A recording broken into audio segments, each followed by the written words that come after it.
ছাত্রছাত্রীরা তোমরা কেমন আছো? আশা করি তোমরা সবাই ভালো আছো। তোমরা সবাই ভালো থাকবে। ভিডিওটা শুরু করার আগে তোমাদেরকে বলি, তোমরা যারা এই চ্যানেলে নতুন আছো তারা অবশ্যই ভিডিওটিকে সাবস্ক্রাইব করবে। ভিডিওটি ভালো লাগলে তোমরা অবশ্যই সকলকে শেয়ার করবে। এখন আমরা চিরদিনের কবিতাটি পড়ব। কবিতাটি লিখেছেন সুকান্ত ভট্টাচার্য। কবিতাটি পড়ার আগে আমরা একটু ছোট করে জেনে নেব। সুকান্ত ভট্টাচার্যের চিরদিনের কবিতাটি বাংলার গ্রামীণ জীবনের এক জীবন্ত ও মানবিক চিত্র তুলে ধরে। এখানে প্রকৃতির সৌন্দর্য, গ্রামের মানুষের পরিশ্রম, দারিদ্র্য, দুর্ভিক্ষের স্মৃতি এবং ভবিষ্যতের আশাবাদ সব মিলিয়ে একটি গভীর বাস্তব চিত্র ফুটে উঠেছে। কবি এমন একটি গ্রামের ছবি এঁকেছেন যেখানে প্রকৃতির সঙ্গে মানুষের নিবিড় সম্পর্ক। বৃষ্টিভেজা লাজুক গ্রাম, সবুজ মাঠ, জোড়া দিঘি, তালের সারি, বাঁশঝাড় সব মিলিয়ে গ্রামটি শান্ত ও মনোরম।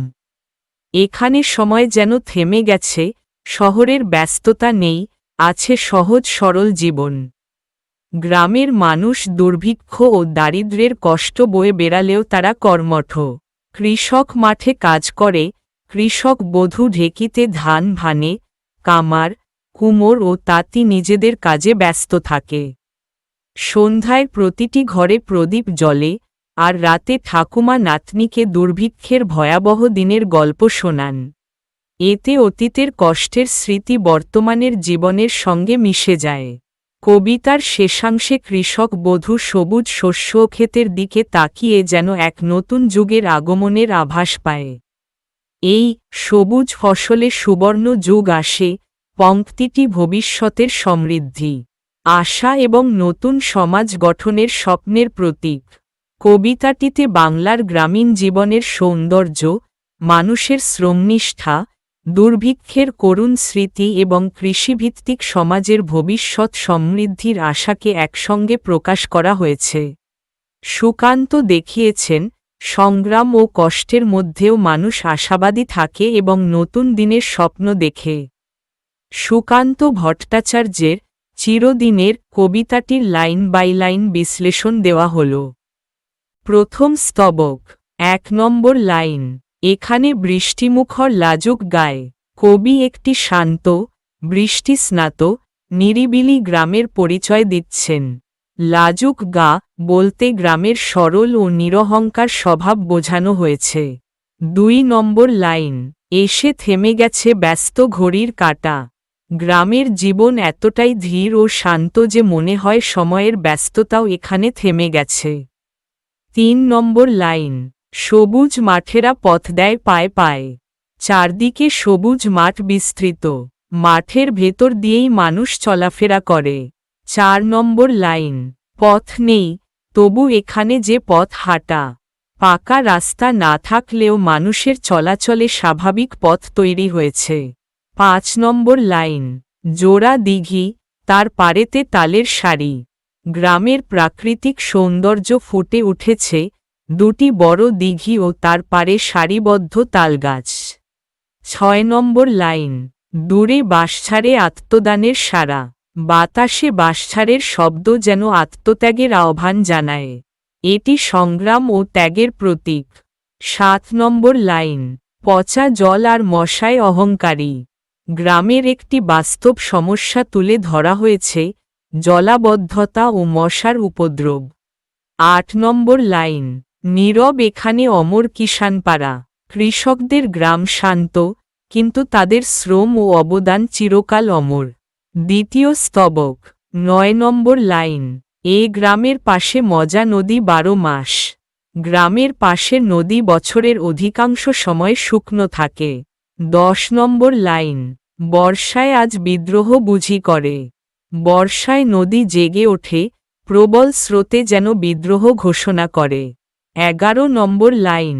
গোয়ালে পাঠায় ইশারা সবুজ ঘাস। বর্ষার ফলে প্রচুর ঘাস জন্মায়, যা গবাদি পশুর খাদ্যের ব্যবস্থা করে। 12 নম্বর লাইন। এ গ্রাম নতুন সবুজ ঘাগরা পরে। বর্ষায় সবুজে ঢাকা গ্রামকে নতুন পোশাক পরা কনের সঙ্গে তুলনা করা হয়েছে। 13 নম্বর লাইন। রাত্রি এখানে স্বাগত সান্ধ্য শাখে। সন্ধ্যায় শঙ্খধ্বনির মাধ্যমে রাতকে স্বাগত জানানো হয়। 14 নম্বর লাইন। কিষানকে ঘরে পাঠায় যে আলপথ, ক্ষেতের আইল ধরে কৃষক দিনের কাজ শেষে বাড়ি ফিরে আসে। 15 নম্বর লাইন।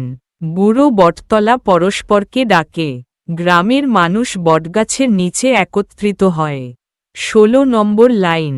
সন্ধ্যা সেখানে জড়ো করে জনমত, সন্ধ্যায় গ্রামের মানুষ মিলিত হয়ে নানা বিষয় নিয়ে আলোচনা করে। তৃতীয় স্তবক। 17 নম্বর লাইন। দুর্ভিক্ষের আঁচল জড়ানো গায়ে, গ্রামের মানুষ এখনও দুর্ভিক্ষের কষ্টের স্মৃতি বহন করছে। 18 নম্বর লাইন।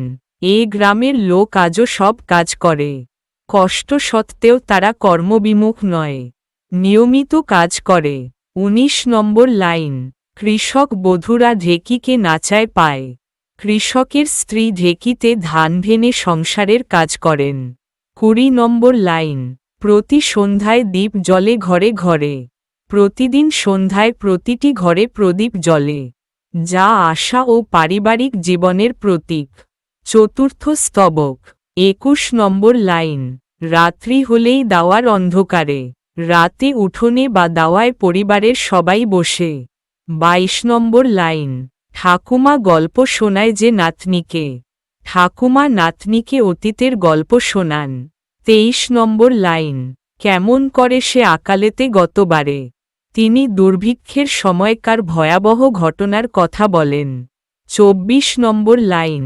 চলে গেল লোক দিশাহারা দিকে দিকে, দুর্ভিক্ষে বহু মানুষ জীবন ও জীবিকার সন্ধানে বিভিন্ন দিকে ছড়িয়ে পড়েছিল। 25 নম্বর লাইন। এখানে সকাল ঘোষিত পাখির গানে, পাখির কলতানে গ্রামের সকাল শুরু হয়। 26 নম্বর লাইন। কামার, কুমোর, তাঁতি তার কাজে জোটে, বিভিন্ন পেশার মানুষ সকালে নিজ নিজ কাজে লেগে যায়। 27 নম্বর লাইন। সারাটা দুপুর ক্ষেতের চাষির কানে, কৃষক সারাদিন মাঠে কাজ করে। 28 নম্বর লাইন।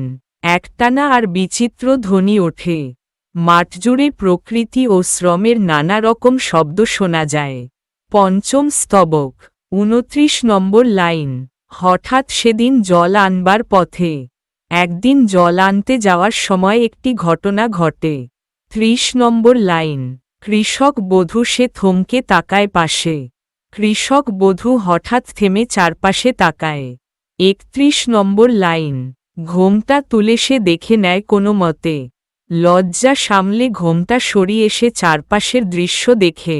32 নম্বর লাইন। সবুজ ফসলে সুবর্ণ যুগ আসে, সবুজে ভরা শস্যক্ষেত দেখে তার মনে হয় সমৃদ্ধির নতুন যুগ আসছে।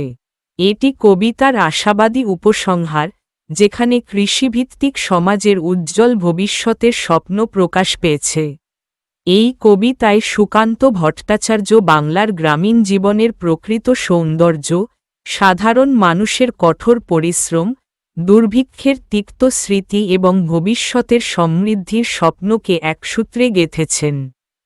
প্রকৃতি ও মানুষের জীবন এখানে অবিচ্ছেদ্যভাবে যুক্ত, আর শেষ পর্যন্ত কবি আশা ও নবজাগরণের বার্তাই তুলে ধরেছেন। সুকান্ত ভট্টাচার্য 1926 সালে জন্মগ্রহণ করেন এবং 1947 সালে মারা যান, বাংলা সাহিত্যের অন্যতম প্রতিভাধর ও জনপ্রিয় কবি। কিশোর কবি নামে পরিচিত। বাংলা কবিতায় তিনি সাম্যবাদী চেতনার বিস্তার ঘটান। তার উল্লেখযোগ্য কাব্যগ্রন্থ ছাড়পত্র, ঘুম নেই, পূর্বাভাস, মিঠে করা। চিরদিনের কবিতাটি তার ঘুম নেই কাব্যগ্রন্থের অন্তর্গত।